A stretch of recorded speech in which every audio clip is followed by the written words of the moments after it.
Hola, mi nombre es Alejandra y les voy a hablar del sistema límbico. Históricamente, Paul Broca llamó lóbulo límbico al conjunto de estructuras que forman un limbo o anillo alrededor del tallo encefálico, también llamado rinoencéfalo, porque creía que esta área se encargaba del olfato, pero estaba equivocado. El, estructuralmente, Estructuralmente, el sistema límbico está formado por un conjunto de estructuras cuya función es crucial para distintos procesos. Por ejemplo, las emociones y sentimientos, la memoria, respuestas homeostáticas, conducta sexual y motivación. Todo esto dependen de este sistema. Y algunas de sus estructuras son el cuerpo calloso, que es la área septal, que es esta, el tálamo, el hipotálamo y la amígdala. También encontramos el mesencéfalo. Y bueno, esto es estructuralmente. Y esto es del lóbulo límbico.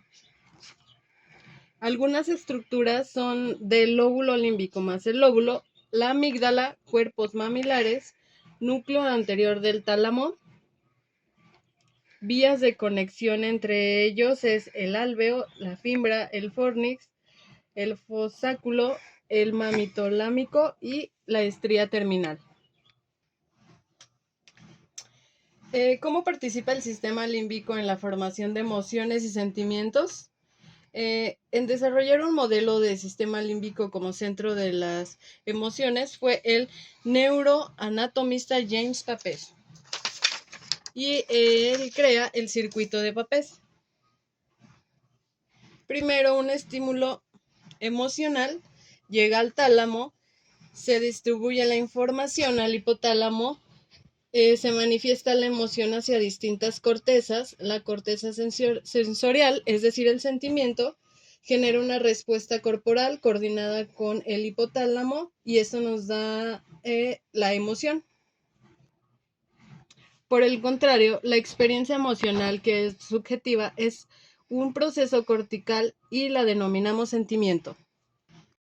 Una estructura clave es la formación de emociones y esto se da en la amígdala. Esto se estudió en monos. Lesionaron la parte bilateral. Lesionando la parte bilateral de los monos, vuelve a los animales dóciles y no les da miedo. El síndrome de Kluver y Bucy, llamado así por quienes lo investigaron, provocaban lesiones bitemporales extensas que afectaban a ambas amígdalas y estos carecían de, eh, de respuestas emocionales y también sexuales, su sexualidad se alteraba, falta de miedo, hiperactividad, exploración excesiva del medio también. Esto es lo que causó el síndrome de Kluver y Bucy, el deseo sexual descontrolado. Ellos, como les comento, lesionaron la parte de la amígdala de algunos monos y pues en monos y en nosotros los humanos es lo mismo, por eso este síndrome se llama así. Y bueno, vamos a hablar algún ejemplo de lo que hemos visto. Estamos caminando por la calle y sale de repente de la nada una araña. La información visual y tal vez auditiva llega al tálamo, del tálamo hacia las amígdalas. La amígdala tiene tres núcleos principales, el lateral, el vaso lateral y el núcleo central. La información viaja desde el lateral hacia el vaso lateral y del vaso lateral hacia el núcleo central. El núcleo lateral almacena las memorias emocionales, principalmente memorias desagradables en nuestro eje. Este Nosotros probablemente nos acordamos del miedo que sentimos cuando éramos niños, tal vez nos mordió una araña. Además, al núcleo lateral se conecta con el hipocampo. El hipocampo es la principal estructura relacionada a la formación de memorias explícitas.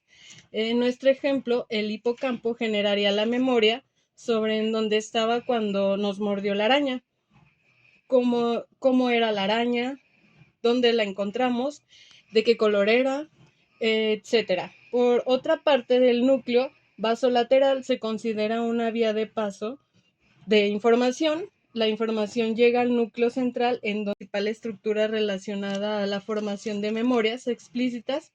En nuestro ejemplo, el hipocampo generaría la memoria sobre en dónde estaba cuando nos mordió la araña, cómo era la araña, dónde la encontramos, de qué color era, etc. Por otra parte del núcleo basolateral se considera una vía de paso de información. La información llega al núcleo central en donde se distribuye a distintas regiones, entre ellas el hipotálamo, que como ya vimos se encarga de la expresión de las emociones.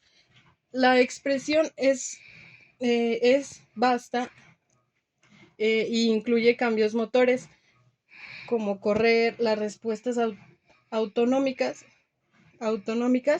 como el incremento de frecuencia cardíaca, entre otras. El núcleo central también tiene proyecciones que estimulan distintos sitios del tallo cerebral, como el locus coeruleus y el núcleo del RAFE. Estos núcleos liberan neurotransmisores hacia la corteza.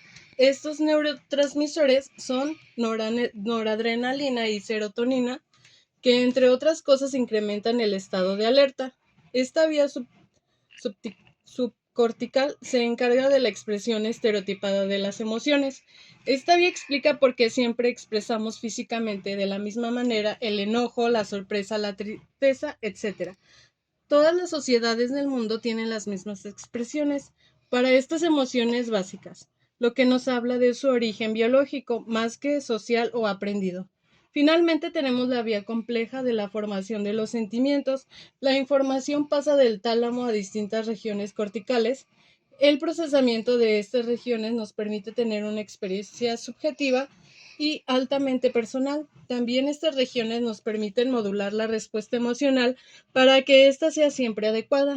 Las cortezas implicadas incluyen la corteza prefrontal, la corteza del ángulo y la insul. En resumen, el sistema límbico nos sirve para muchas cosas. Está formado por múltiples estructuras, incluyendo al lóbulo límbico y regiones relacionadas. Una emoción es la expresión estereotipada de un sentimiento y un sentimiento es la sensación subjetiva interna. Las emociones son codificadas por vías subcorticales que incluyen a la amígdala y al hipotálamo, mientras que los sentimientos por vías corticales complejas.